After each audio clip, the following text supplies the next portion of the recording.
Ladies and gents, you guys know what time it is. Yes, sir. We done brought the show on the road, all things covered, coming to you live from Phoenix, home site of Super Bowl 57, as you see right there on your profile. This is a special show. When you talk about greatness, when you talk about giving flowers, this is what we will be doing here today. Deion Sanders, a.k.a. Coach Prime, two-time Super Bowl champion, Pro Football Hall of Famer. You know your accolades is longer than keep going.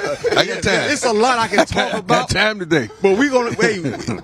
The GOAT of all GOATs is here joining us right now on behalf of Oikos. Man, thank you for joining us, Coach Prime. How you doing? How you feeling? You guys have been killing it.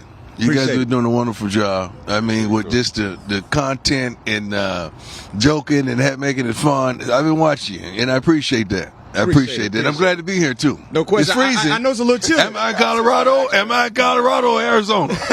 Which one? You're a little bit of both right now. Yeah, that's right. You're a little bit of both right now. But talking about, with your background, of course, all three of us up here play the cornerback position. But at a high level. We ain't just play it. No question. Okay. No question. We just play it. And of course, we got our Florida State ties. That's right. You know what I mean? But you and Pat P got a lot of similarities when you talk about being highly drafted, being the 5th pick overall, winning the Jim Thorpe Award. Talk about the similarities and things that you saw from Pat P early in his career. I saw a dog, man. I saw a guy that just didn't want to come into the NFL and perform, that he wanted to take the NFL. Yeah. Like, go take it. And he did. To come right out the womb and go to the Pro Bowl day one. I mean, that kind of stuff is unheard of. You see it more often, but back in my day, that wasn't happening. Yeah. And he came and just took the game and just the versatility. A lot of people forgot that what his return ability was when he got the ball and running back punts. I'm like, what?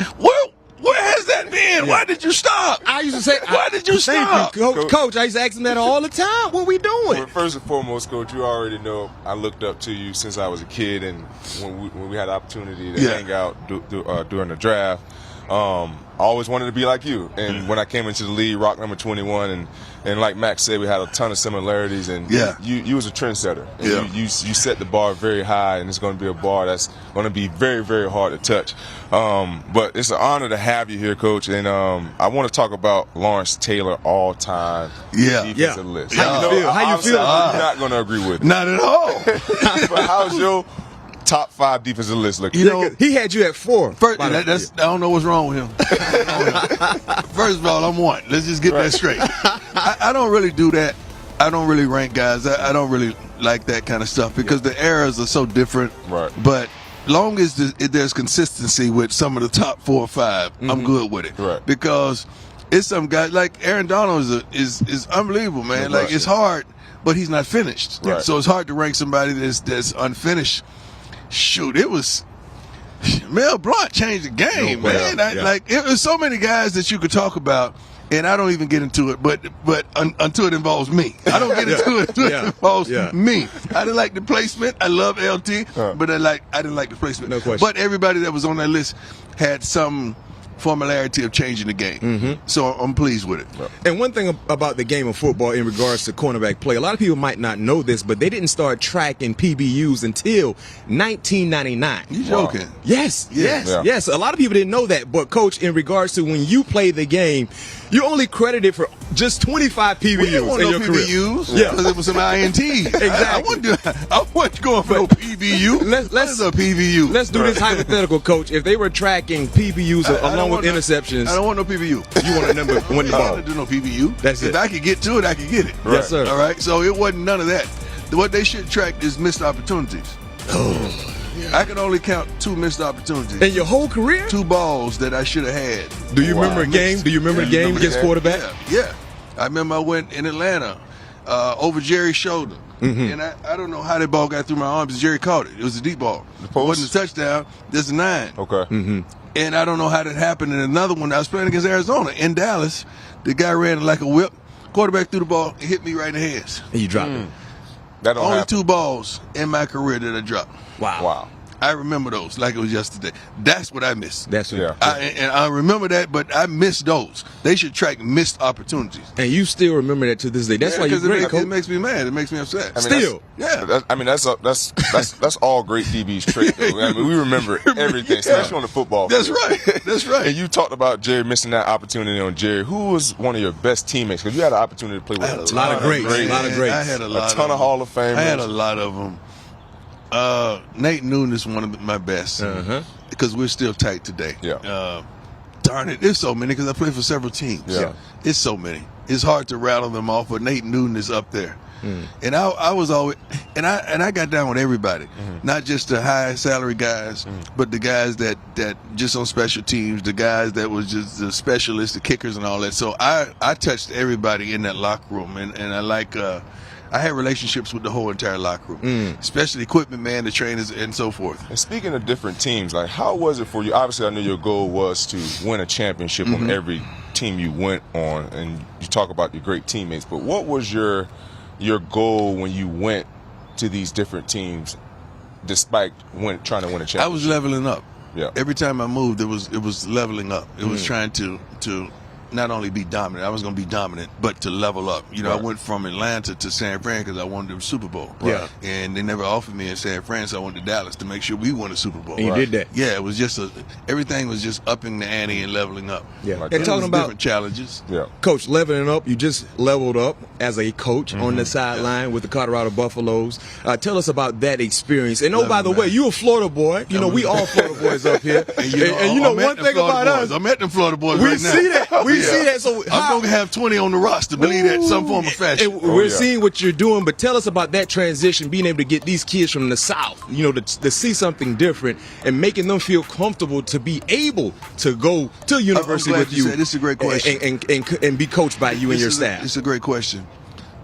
Guys from the South like us, we didn't have the financial means to travel. Right. We never traveled.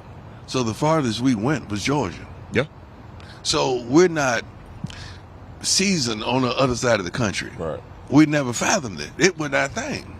And we always thought it was too cold. You know, I didn't own a jacket in high school. I remember going to visit the University of Georgia with no socks, no jacket, and that curl was wet, you know. So I didn't fathom that. But I'm just trying to introduce these young men to the other side of the country that they never thought about. Right. And when you get out there, you start saying, oh, my God, you got mountains with snow on it, and it's not even cold because when it's really snowing, it can't be so cold. Right. You know, Exactly. A lot of people don't know that. Yeah, I had to investigate that. But it's really not that cold. Like 30 in Baltimore, 30 in Boulder is like hoodie weather Right. to us. It's perfect. Yeah, we so used to it, and it's not cold, it's not a wind. And once I get these Florida guys over that hump and they see it, and the summers are unbelievable in Boulder. Oh yeah. Oh my God. Colorado. Yeah, I went skiing for my first, not skiing, I can't ski, but what is the snowmobile? Snowboarder. I mean snowmobiling. Yeah, snowmobile from the first time in my life. I've never been around that much snow. I played 14 years in the league and never had a snow game. Really? Never. Wow. Never been in the snow. Pittsburgh, we had quite a few. God, you've been good to me. You've been good, God. No question. Yeah. And speaking of your transition, I want to speak of the transition from Jackson State to Colorado. Yeah.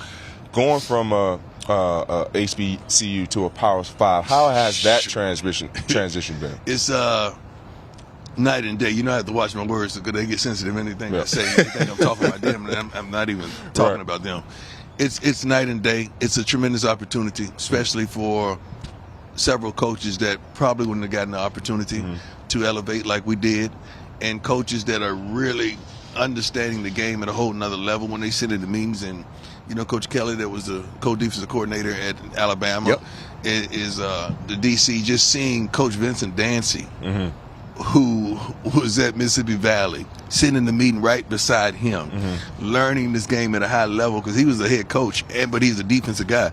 Seeing that every day just makes me feel joyful. I mean, because that wouldn't have never happened. Seeing some of our African American trainers in there, our three girls, matter of fact, young ladies that are in there doing their thing, it's unbelievable. And the support staff and so many of the coaches, it's a blessing, man. Yeah. I'm happy. I'm proud. I'm enthused, and I'm anticipating some wonderful things. I can't wait. No question. And I know you're not done coaching. Obviously, you want to continue to build your resume. But did you accomplish your goal at Jackson State? Yeah, I agree. and then some. And then some. I think we exceeded any expectations. We exceeded any thought processes of even getting the job, we took it to a whole nother level. And we gave them the blueprint. Yeah. I sat down and gave them the blueprint even before I departed. Just do this.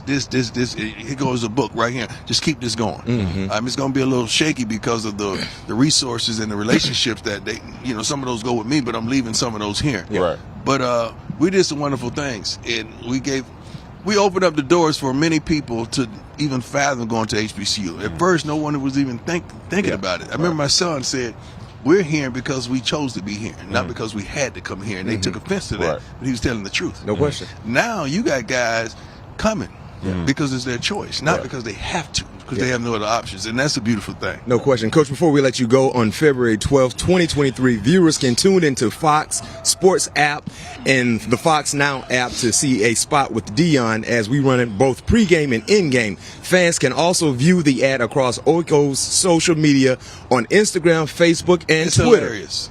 What did it mean to partner? It's hilarious. With First of Oikos all, and- this was my second to get the year. family involved. Second year now, and they wanted the whole family. Last time was Shador and my mama. And my mama crazy.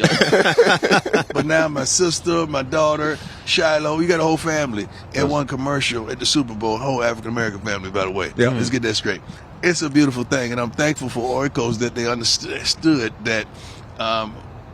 I'm a family-oriented guy, and I believe in unity, and I'm trying to bridge all ethnicities together and to have a product immerse as that bridge for us is unbelievable. No question. Because we truly enjoy it. Yeah, can't wait. We can't wait to check It's it right. out. We're gonna make sure we I support can't it. wait to see it. We know we're gonna enjoy it. But thank you, Coach Prime, for joining us here. All things covered. Y'all got to Bryant get my McFadden. kids on, too. We get them on. Come on, Junior. But thank you for joining us, man. Listen, all things covered. Coach Prime, the GOAT, the greatest to ever do it in the secondary. doubt. Pro Football Hall of Famer, 2-time Super Bowl champion, new head coach by the Colorado Buffaloes. Pac-12, better be on alert. They coming.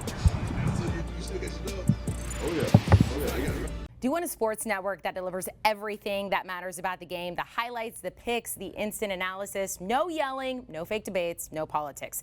Hit the subscribe button and never miss a moment.